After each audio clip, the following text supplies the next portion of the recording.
I wanted to share first that one of the reasons I was so happy about this conference was that I last year was reading an essay in First Things called The Civic Project of American Christianity, How the Public Significance of Christianity is Changing. And I was reading this thinking, who wrote this thing? And I saw it was Michael Hanby. And I was thinking that in a good way because it's such a powerful essay. It's a very powerful piece. Sense to that question. And I urge you to read it. It also prompted very interesting responses from George and Rod Dreher, and was much discussed. So if you have not read that 2015 essay, please do.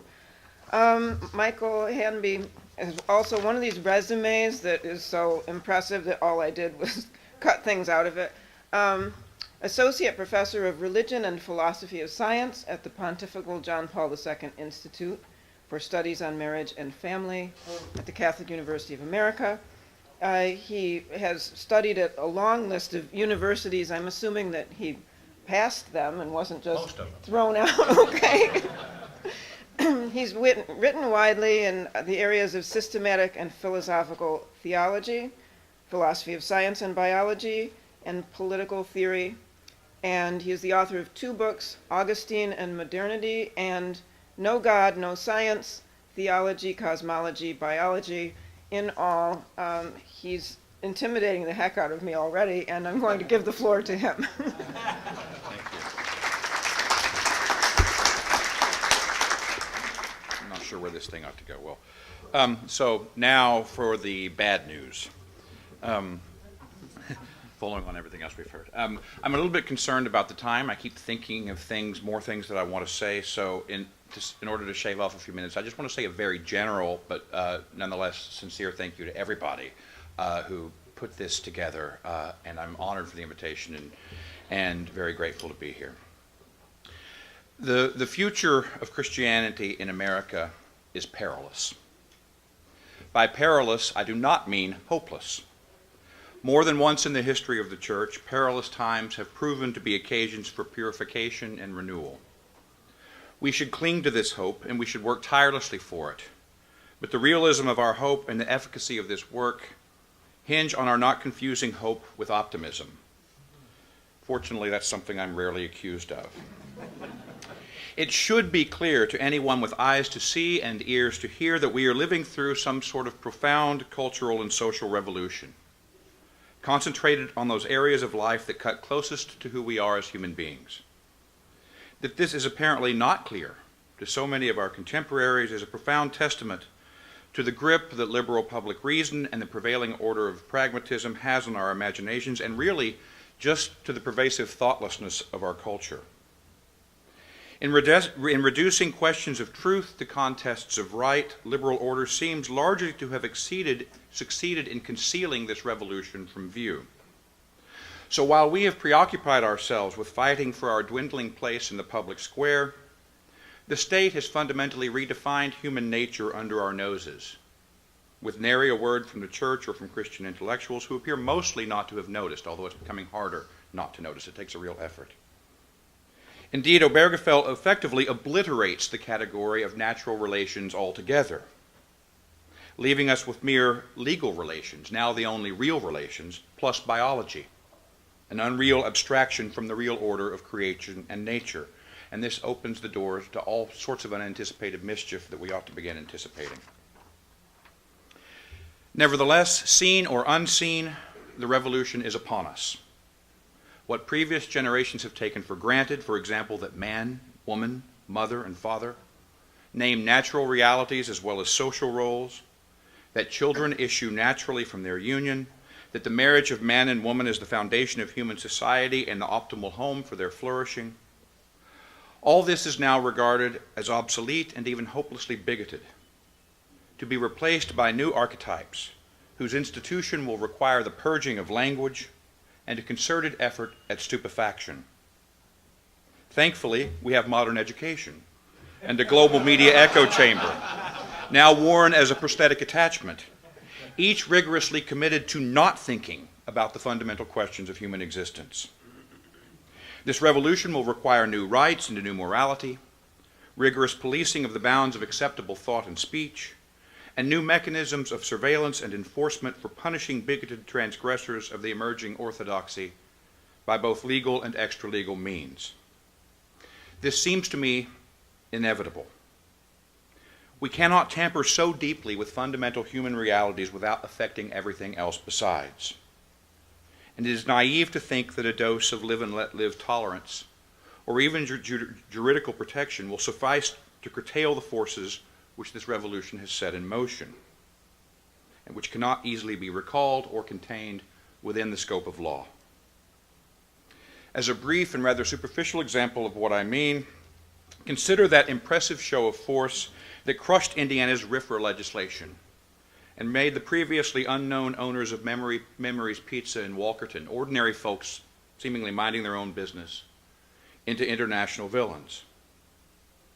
To my mind, the most stunning thing about this is not the sudden shift in public opinion or the new alliance between big business and progressive politics, arguably the historical norm rather than the exception, but the bare fact that it is now possible to amass and exert such force almost instantaneously, prior to and independent of any decision of the law. Who needs a Stasi when you have a neighbor with an iPhone handy and handy access to Twitter, ready to destroy your life in an instant? It's not clear to me what protections the courts could have provided, had they been so inclined, or that any amount of goodwill would have sufficed to tame the furies once they were unleashed. This episode and others like it, besides making visible a new kind of power that we do not adequately understand, are evidence that the America many of us have taken for granted no longer exists or is rapidly disappearing. Though there were always problems and ambiguities in America's founding political philosophy, most of us have assumed that America's deep historic roots in the Christian West made it naturally hospitable to the principles of Christian morality, and that it even secured the political conditions for the flourishing of the church, which would act, for its part, as a kind of moral leaven for civil society. In retrospect, we can see that there was a great cost, though hidden, to this assumption, as our efforts to Christianize liberalism ended up liberalizing Christianity. But the bygone age of brick-and-mortar Catholicism shows that this was true in a certain empirical sense. Catholics could feel genuinely at home here, and we thought we could fulfill our duty to serve the common good simply by being good citizens and being morally upright. Whether or not this was ever true, this dream now seems to be coming to an end. And despite the many problems inherent in our defense of religious freedom, the end of this dream almost certainly means the erosion of religious freedom as we have known it in America and, in fact, throughout the West. In the coming years, Catholics will find themselves under enormous pressure from an anti-Catholicism different in kind from the earlier forms born out of the theological conflicts of the Reformation. Generations of cultural assimilation and comfortable living have not prepared us for this, in mind or in heart or in our deeply compromised and sometimes decaying institutions. And as clear as it is that we are undergoing some kind of cultural revolution, it's just as clear that this revolution is not external to the life of the church, as you will have surmised if you've been following events of the last couple of years. And for every Catholic who is anxious about the looming threat of religious freedom, there seem to be at least two who cannot imagine that their religious freedom is something that they might ever need to exercise, and who are only too eager to scoff at the persecution complex of their less sophisticated brethren. The situation reminds me of a great scene from one of my favorite films, the Coen brothers' Oh Brother, Where Art Thou?, where the young Tommy Johnson, who sold his soul to the devil in exchange for mastery of the blues guitar, is asked by the simpleton Delmar incredulously how he could sell his ever-loving soul to the devil. Johnson replies unhesitatingly and with equal incredulity, "Well, I wasn't using it." An apt image, I think, of much of contemporary American Catholicism.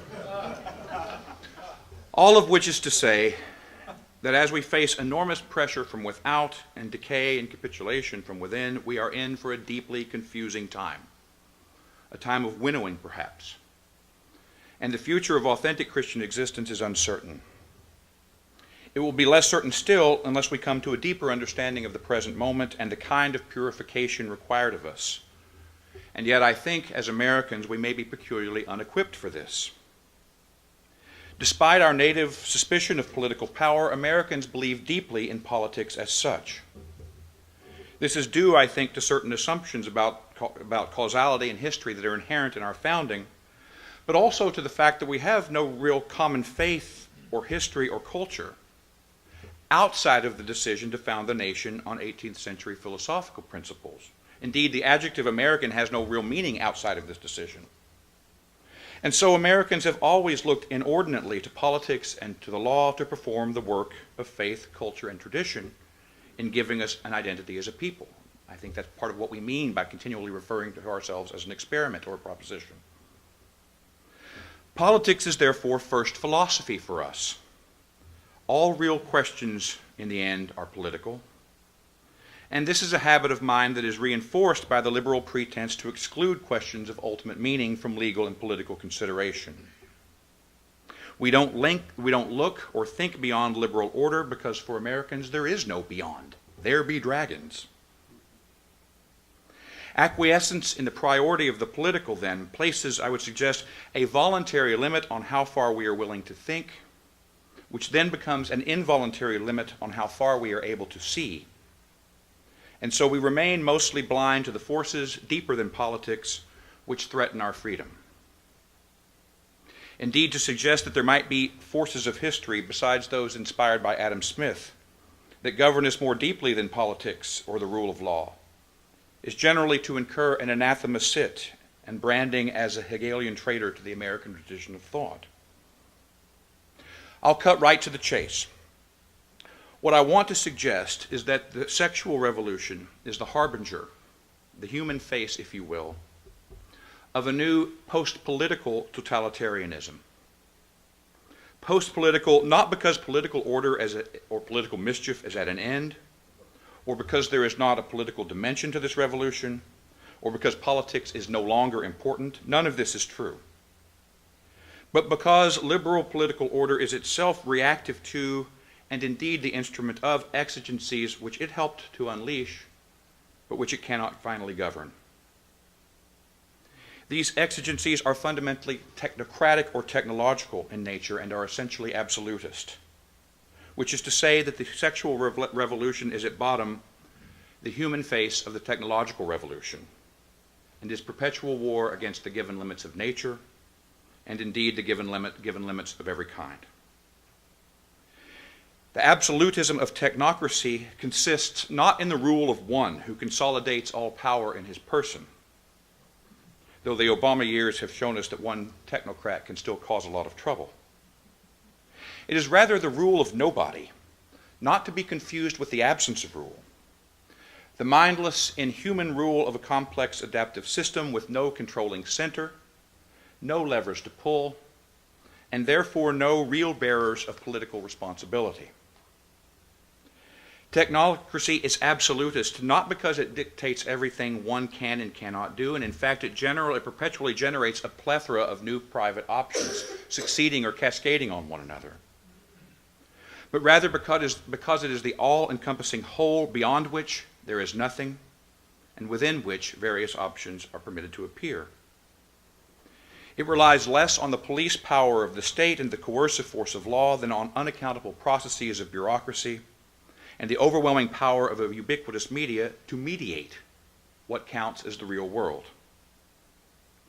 This is arguably a more perfect, if less violent, form of absolutism than any seen heretofore, for its mechanisms of enforcement are internal as well as external.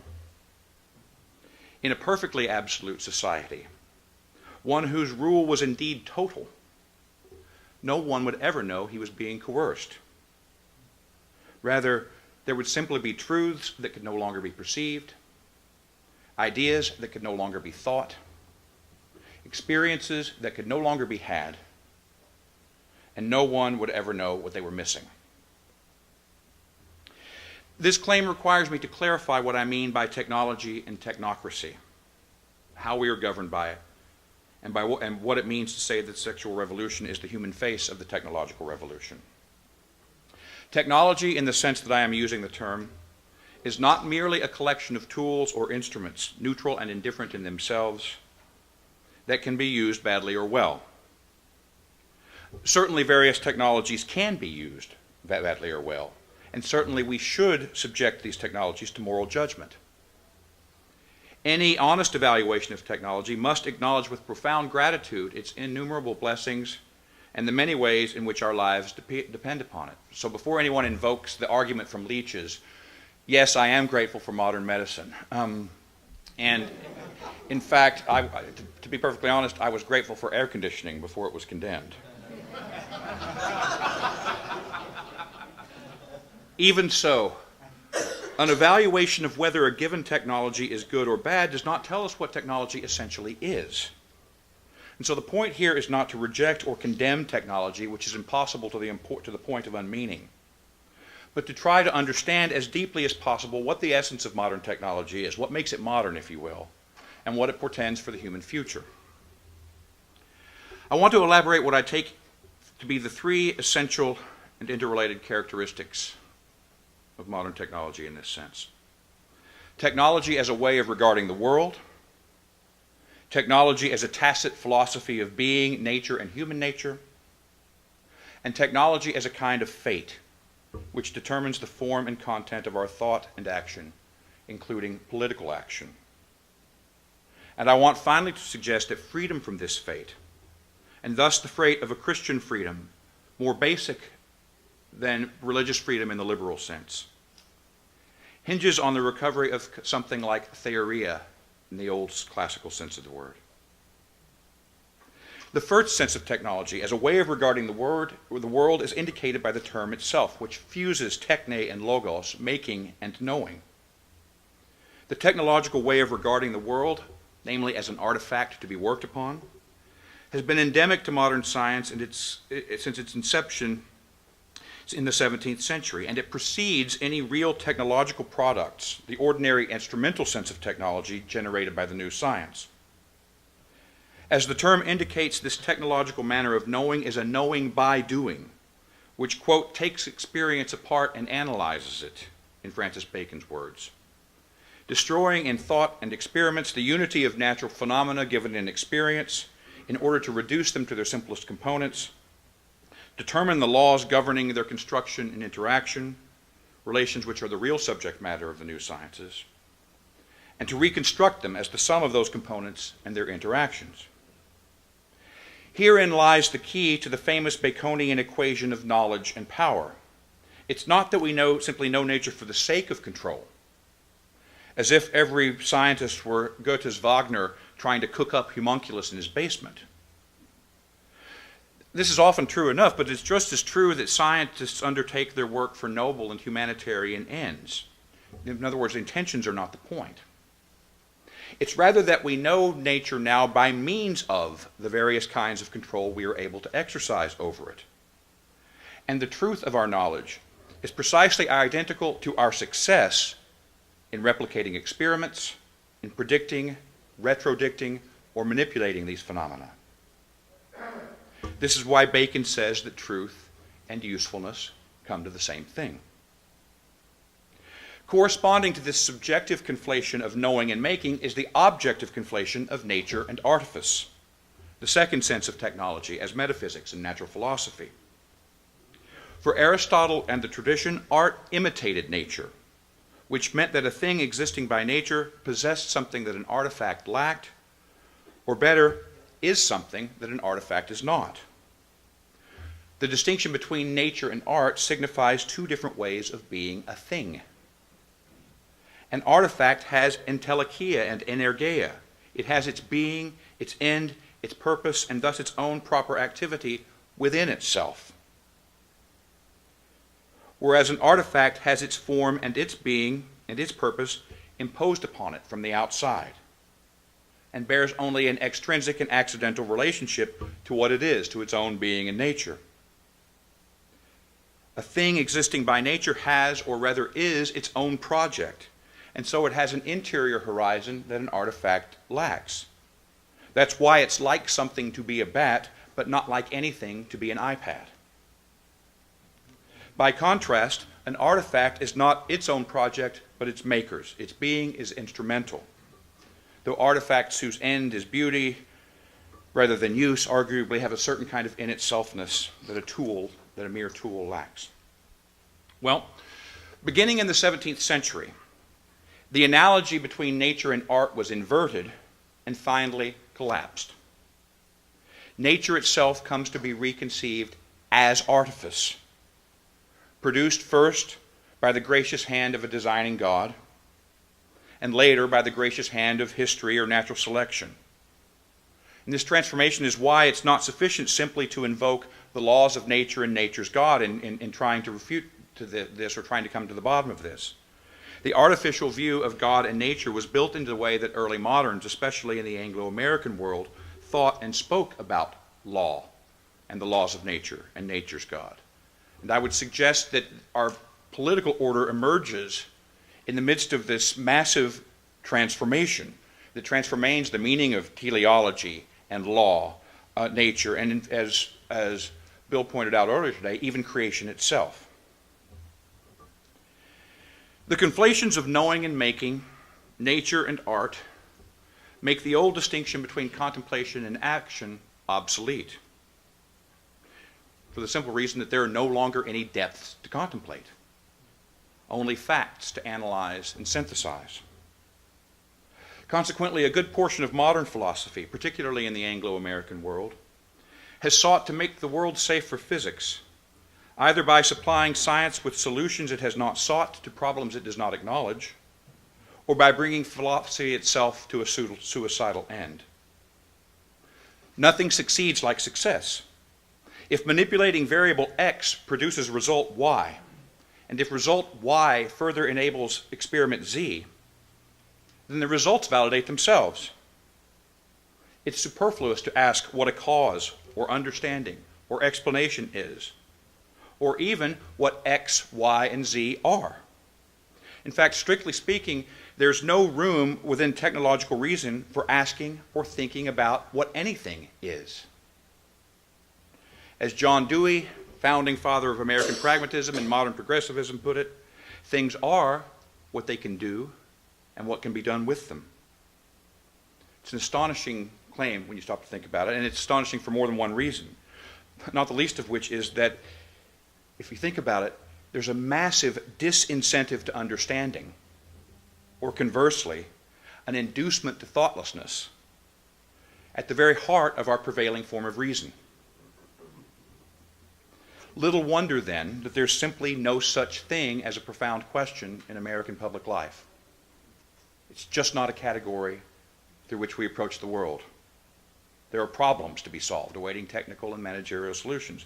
And little wonder also that we now know how to do things to ourselves and to our posterity that we have not the first idea of how to think about.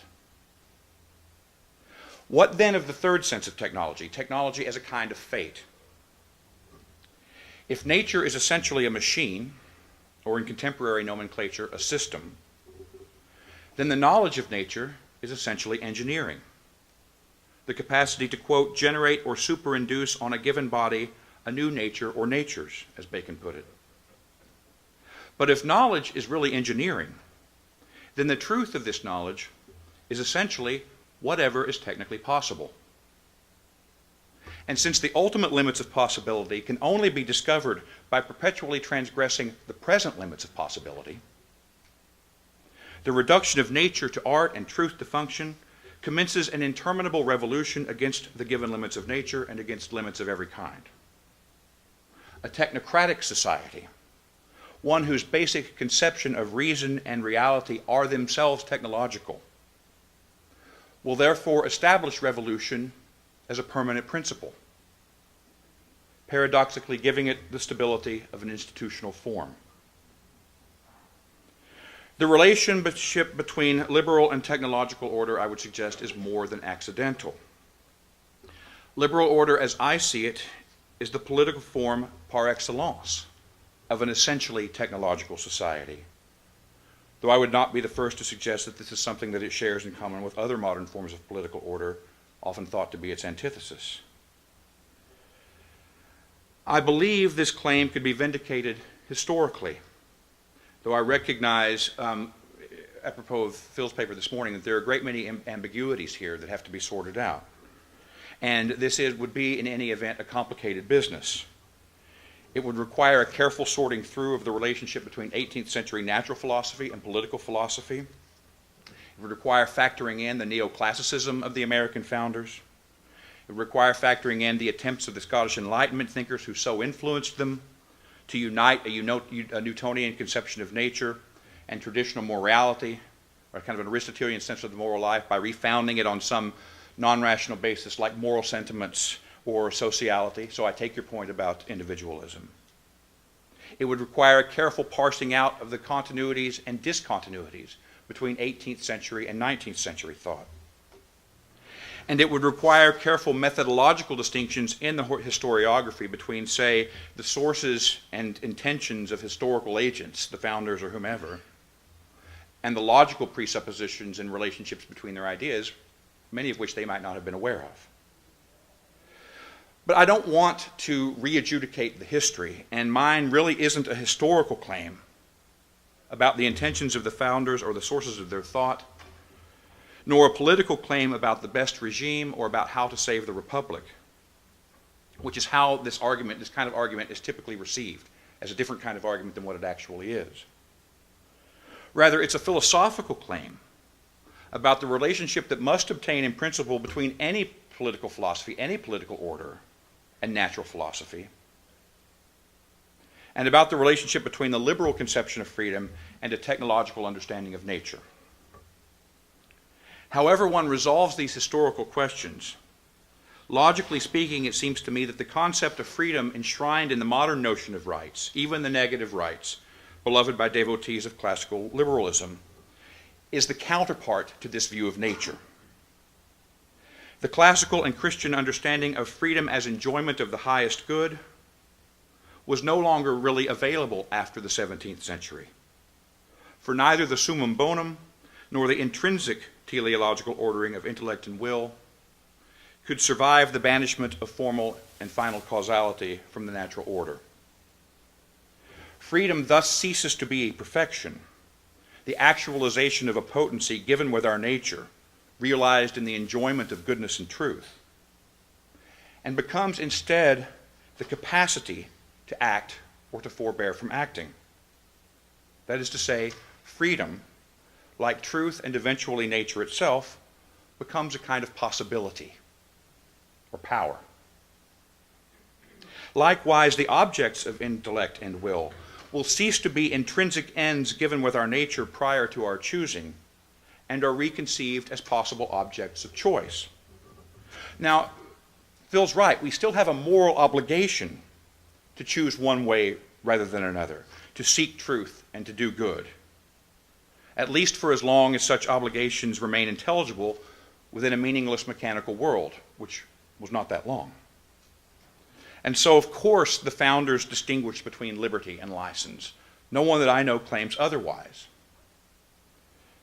But this obligation is external to, and indeed very subtly in competition with, freedom as indeterminate possibility, which has now been put in tacit opposition to every form of givenness. Eventually, then, a life of freedom becomes a kind of rearguard action against all those claims which would threaten to define me prior to my choosing. To be free, I must perpetually show, even if I have to carve it into my flesh, that I am the owner of my body, that I and not the culture or tradition or another human being or God or even my own nature determine its meaning. A political order premised upon freedom as possibility exists, in effect, to protect us from all those prior claims which threaten our self-definition. And so it must insinuate itself, so to speak, between me and all of those realities which threaten to define me. It's in this way I would suggest that the liberal state comes to act as the mediator of all human relationships and becomes absolute in the very name of defending freedom. Except that this revolution, like most others in human history, quickly overtakes the revolutionaries themselves, so that finally even the state cannot contain the forces unleashed by it. Technology does not wait on politics, not even those technologies through which we now conduct our public and political lives. I think the RIFRA example shows this. And I think it speaks to one of the important differences between modern technology and ancient techne, besides those already noted. Generally speaking, the artifacts of the ancient world can be characterized as monumental. Think of the Colosseum. And it's in virtue of their permanence, as Hannah Arendt notes, that ancient man could hope for a kind of this worldly immortality. Monumental artifacts exert their causality like unmoved movers, communicating their form to the generations down the centuries who pass through them. In this case, they can be said to imitate an entiative conception of nature, nature whose primary sense is that of substance. I mean, now, certainly modernity has also produced its share of titanic artifacts. I mean, we're in New York after all, which seem to differ from their ancient counterparts in degree rather than in kind, at least so long as we're considering the end product rather than the manner of production. By contrast, though, to the extent that quintessentially modern artifice is still mimetic, it seems to imitate nature not as substance, but as process or as system, either through the increasingly rapid cycle of obsolescence, where one technological achievement is supplanted by the next, or because the artifacts themselves are processes or systems with their own dynamic causal agency. But it's impossible in principle to foresee the end of a new process launched into the sea of history, or to control all of its downstream effects. And all the more impossible as our interventions penetrate more deeply into living nature. As Hans Jonas says, you cannot recall scrap populations. And in a digital age, and it's all the more impossible in a digital age, where the cause and effect trains set in motion by technology tend to multiply exponentially in all directions at once in a nonlinear viral pattern rather than in a linear chain reaction. As our technological products extend their reach across time and space, and as their effects accumulate, this perpetual war on the limits of possibility takes on a life of its own. Its masters become its servants, and its exigencies determine the conditions of human thought and action. Control, writes Jonas, by making ever more things available for more kinds of uses, enmeshes the user's life in ever more dependencies upon external objects. There is no other way of exercising the power than by making oneself available to the use of things as they become available. Tasks for theory are thus set by the practical results of its preceding use, their solutions to be turned again to use, and so on. And so as these products and their exigencies succeed each other and accumulate, Jonas says, quote, the situation for later subjects and their choices of action will be progressively different from that of the initial agent, and evermore the fated product of what was done before. To better understand the power of this technological fate and how we might be free from it, which is where the hope comes back in, let's look a bit more concretely at how the tasks for theory are set by the practical results of its preceding use. In other words, how it is that technological exigency determines what it now means for us to think. The sexual revolution I claimed earlier is at bottom the technological revolution turned on ourselves. The technological revolution we now see is a metaphysical revolution. And therefore the sexual revolution is not just a revolution in sexual morality or in jurisprudence, but a revolution in our very view of human nature and of what we understand ourselves to be. This revolution is technological in two ways. Theoretically, in that a mechanistic understanding of the merely biological body, plastic and manipulable, underlies the canonical dualism of sex and gender. Practically, in the fact that the technological dominance of human biology is its condition of possibility. Same-sex marriage would have remained permanently unthinkable were it not for the technological conquest of procreation. Posthumanist biologists like Lee Silver clearly saw this back in the 1990s. And it would have been impossible to imagine that a man might really be a woman were it not for the technological possibility of transforming him into one. And yet these technologically generated exceptions have occasioned a radical rethinking of the relationship between the affective and material parts of human being. It has resulted in the invention of new natural archetypes and the tacit reinvention of the fundamental human realities of man, woman, mother, father, and child because of what we can do under lab conditions. There was no need to establish precise criteria for determining death within an instant of its occurring until it became technologically possible to hold people in a kind of limbo and harvest their organs for transplant. The realization of this technological possibility has occasioned a controversial rethinking of the boundary between life and death, and in fact of the nature of life itself. Similarly, there would have been no need to isolate an analytically discrete moment of conception, accurate to the fraction of a second, from a continuum of events that include the embrace of man and woman, the new embryo's step-by-step development, his eventual birth, were it not for our ability to dissociate, analyze, intervene in, and manipulate the various stages of that process. Now, my point for our purposes is not to dispute the solutions to these questions proposed by any particular theorist, though I think all of them have their problems, but rather to point out that the question fundamentally at issue in every case, the truth of human nature, brings us up against metaphysical questions of the first order, and any attempt to get to the bottom of them requires recourse to metaphysical principles excluded by the pragmatic form of reason and the functionalist truth of technological and liberal order. But of course, these never enter into consideration, either because they have long since ceased to occur to us, they don't fall within what we think of as reason, or because including them means a self-imposed exile from the public sphere and from public reason, which recognizes only instrumental technological reason on the one hand and irrational religious faith on the other. What is excluded in all of these controversies from the public square is not religion so much or faith. In fact, that's very useful for dismissing opposition. It's philosophical reason.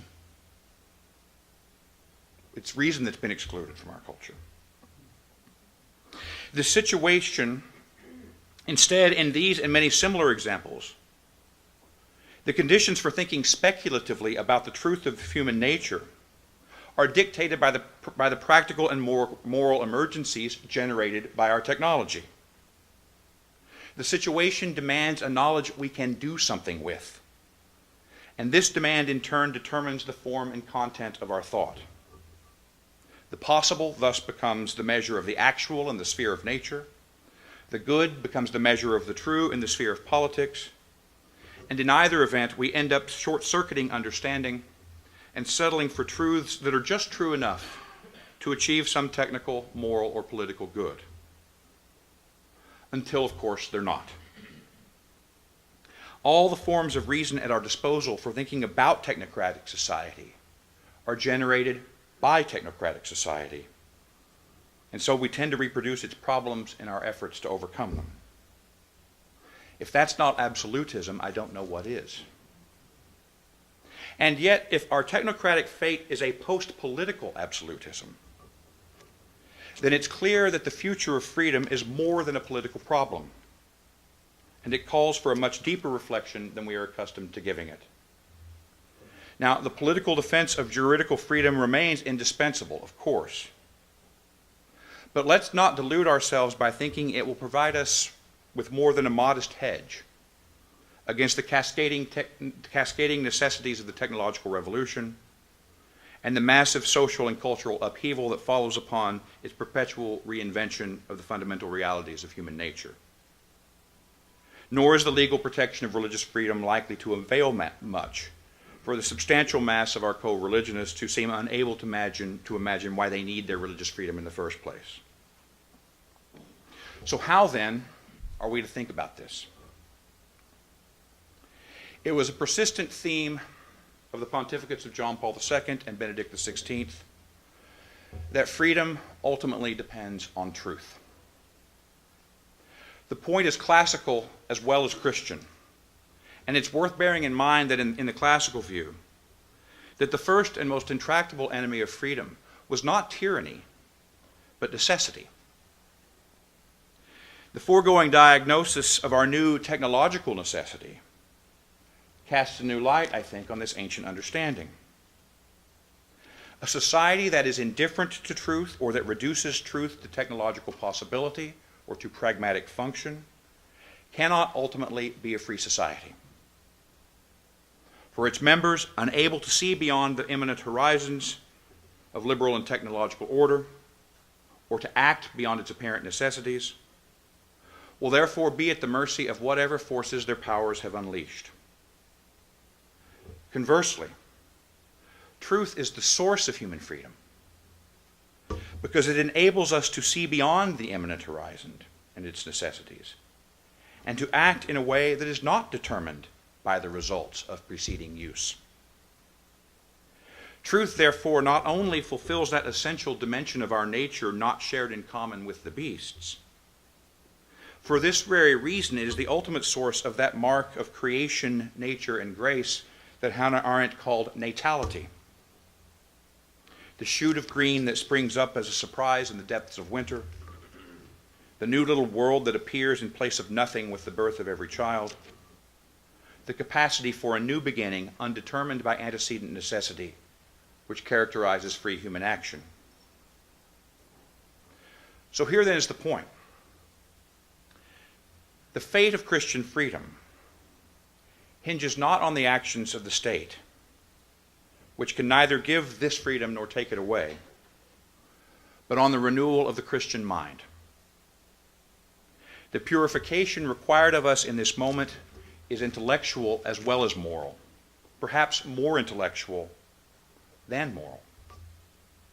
If authentic Christian existence, which is what I'm more concerned about saving than the Republic, if authentic Christian existence is going to survive here, we're going to need all the spiritual, moral, and intellectual resources that we can muster. Needless to say, this makes the growing anti-intellectualism within the church a deeply worrisome phenomenon. Whether it comes from the right and its disdain for impractical speculation in a time of moral and political emergency, or whether it comes from those on the left eager finally to move the church beyond intellect into what? Affectivity, moral sentiment, feeling, I don't know. As if the church got into this mess by thinking too much. Amazing. This is an enormous labor. The labor of generations, made more difficult by the internal decay of Christian institutions at every level, and their captivity to the tyranny of pragmatic necessity. Some of these institutions will have to be dramatically reformed. New ones will have to be created. Many probably aren't salvageable. But I think it's little use thinking about the institutional or programmatic dimensions of such a renewal if we don't first understand what substantively this demands of us. There can be no renewal of the Christian mind unless we can liberate our imaginations from the necessity of use and rediscover something like theoria in the old sense. Since this cannot proceed as if the last 500 years have not happened, this can't simply be a matter of philosophical archaeology. It has to involve necessarily a renewed speculative and critical engagement with the thought forms of technological and liberal order. But even so, only by rediscovering true theory and the contemplative dimension of reason can we hope to rediscover the uselessness, I said uselessness, of a truth, good first for what it is rather than what it does. And only on the basis of a truth that is more than function can we hope to recognize, much less defend, a nature that is more than historical process, and a freedom that is more than the possibility of endlessly dominating and manipulating that process. This useless truth, by liberating us from the necessities of use, is the source of a freedom more basic than juridical freedom, even as it is the latter's condition of possibility. And even though it is likely to be without much political effect in a technological and liberal order that seems to have succeeded in inoculating itself against it. The freedom which truth gives, therefore, is not a magical and otherworldly escape from fate, like Aphrodite restoring Paris to his bedchamber, but is rather a freedom within fate, the freedom to make our fate a gift by suffering in witness to it.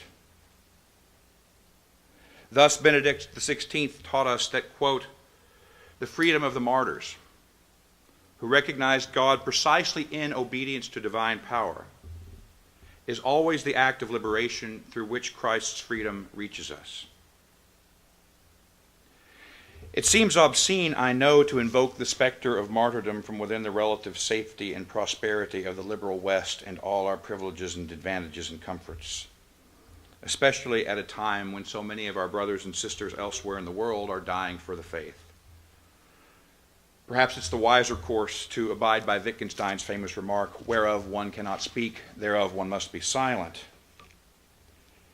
And yet it seems to me that there's a peculiar challenge to Christian faith and witness in the fact that technocratic order diffuses its power quietly, almost imperceptibly, without spectacle or responsibility, bleeding its victims slowly through 10,000 bureaucratic paper cuts, rather than spectacularly with swords and lions in the Colosseum. Not the least of these challenges is the very real possibility that one's sufferings may be visible in a media-dominated world only to God. If a tree falls in the forest and the New York Times doesn't hear it, does it make a sound? The difficulty created by a revolution hidden in plain sight calls for a deeper understanding of Christian freedom, not a dismissal of it. We must come to understand the difference between proper Christian freedom, the freedom of life in the truth of Christ, and religious freedom as liberalism understands it. We need to understand more deeply the difference between religious freedom and the freedom of the church, which is neither the sum total of the freedom of individuals nor a gift of the state, but belongs to the very nature of the church as the sacrament of Christ and the sign of God's universal intention for humanity. And we need this not only for ourselves and for the coming time of trial, but for the sake of the world. For if freedom from the inhumanism of a technocratic fate depends upon our ability to grasp or to glimpse a transcendent horizon beyond its imminent necessities, then the renewal of true Christian freedom will turn out to be the key to the future of human freedom as such. In which case, it's not the pessimist who distrusts the promises and possibilities of the prevailing order that lacks hope, but the optimist who cannot see beyond them. Thank you.